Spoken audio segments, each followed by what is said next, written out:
शिव आणि सती एक दिव्य प्रेम कथा। भगवान शिव आणि सती यांची प्रेम कहाणी ही केवळ एक दैवी कथा नाही, तर त्याग, समर्पण आणि अटूट प्रेमाचे प्रतीक आहे। या अद्भुत प्रेमकथेत भक्ती, तपश्चर्या आणि बलिदान यांचा सुंदर संगम आहे। सतीचे जन्म आणि भगवान शिवावरील भक्ती। सती ही दक्ष प्रजापती आणि त्यांच्या पत्नी प्रसूती यांची कन्या होती। बालपणापासूनच ती महादेवांवर अपार भक्ती आणि प्रेम करत असे। शिवांचे वैराग्य, त्यांचे निर्लस जीवन आणि त्यांचे अलौकिक तेज पाहून सती त्यांच्यावर मोहित झाली होती। दक्ष प्रजापती हे साक्षात ब्रह्मदेवांचे मानस पुत्र होते आणि त्यांना आपल्या सामर्थ्याचा खूप गर्व होता। त्यांना शिव शंकरांचे वैराग्य आणि साधूसारखे राहणे मान्य नव्हते। त्यामुळे त्यांनी आपल्या मुलीचा विवाह कोणत्या राजाशी तरी करावा असे ठरवले। पण सतीच्या मनात मात्र फक्त आणि फक्त भगवान शिवच होते। सतीची कठोर तपश्चर्या आणि शिवसंमिलन। सतीने आपल्या मनातील प्रेम सिद्ध करण्यासाठी कठोर तपश्चर्या सुरू केली। तिने अनेक वर्षे हिमालयात राहून भगवान शिवांची आराधना केली। अखेर सतीच्या भक्तीने प्रसन्न होऊन भगवान शंकरांनी तिला वरदान दिले आणि तिच्याशी विवाह करण्यास सहमती दिली। या विवाहाने संपूर्ण देवदानव लोकात आनंदाचे वातावरण निर्माण झाले। शिव आणि सती यांचा विवाह हिमालयात मोठ्या थाटामाटात पार पडला।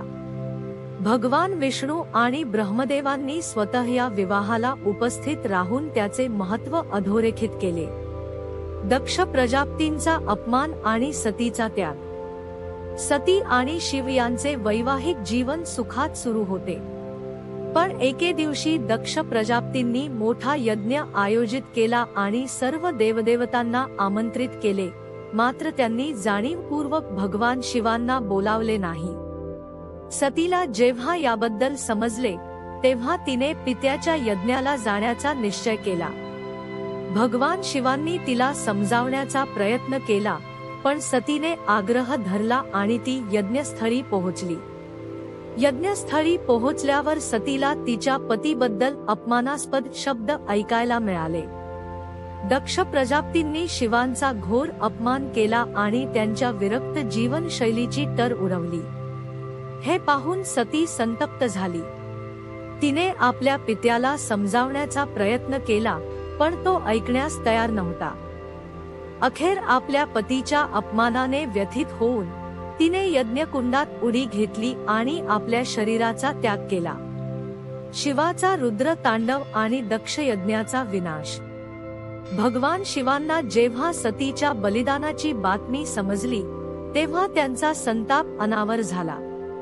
त्यांनी वीरभद्र नावाचा महाक्रूर सेनापती निर्माण केला आणि त्याला दक्षयज्ञाचा विध्वंस करण्याचा आदेश दिला। वीरभद्राने दक्ष प्रजापतींच्या यज्ञस्थळी जाऊन संपूर्ण विधी नष्ट केला आणि दक्षाचा शिरच्छेद केला। या क्रोधामुळे संपूर्ण ब्रह्मांड थरारले। यानंतर भगवान शिव दुखाने सतीच्या निर्जीव शरीरास उचलून संपूर्ण ब्रह्मांडभर फिरू लागले। त्यांच्या शोकामुळे सृष्टीच्या कार्यात व्यत्यय येऊ लागला।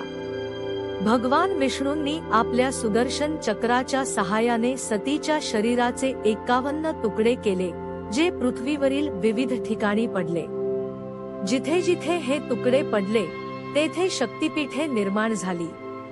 सतीचा पुनर्जन्म पार्वतीच्या रूपात। सतीच्या मृत्यूनंतर भगवान शिव पूर्ण वैराग्यात गेले।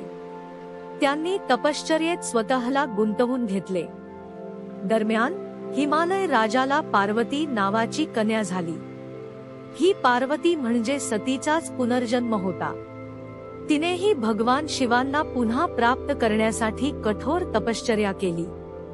शेवटी तिच्या निष्ठेमुळे भगवान शिव प्रसन्न झाले आणि तिने पुन्हा पार्वतीच्या रूपात शिवांना पती म्हणून प्राप्त केले।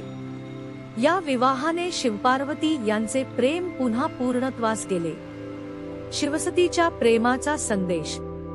ही केवळ एक पौराणिक कथा नाही, तर एक महान प्रेमाची कहाणी आहे।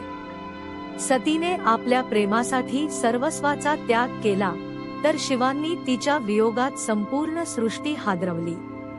त्यांच्या प्रेमकथेने निस्वार्थ प्रेम, समर्पण आणि त्याग यांचे अनोखे उदाहरण आपल्यासमोर ठेवले तर श्रद्धा, समर्पण आणि निष्ठेचे प्रतीक आहे. कृपया व्हिडिओ आवडल्यास चॅनलला सबस्क्राईब करा आणि व्हिडिओला लाईक करा. जय हिंद, जय महाराष्ट्र.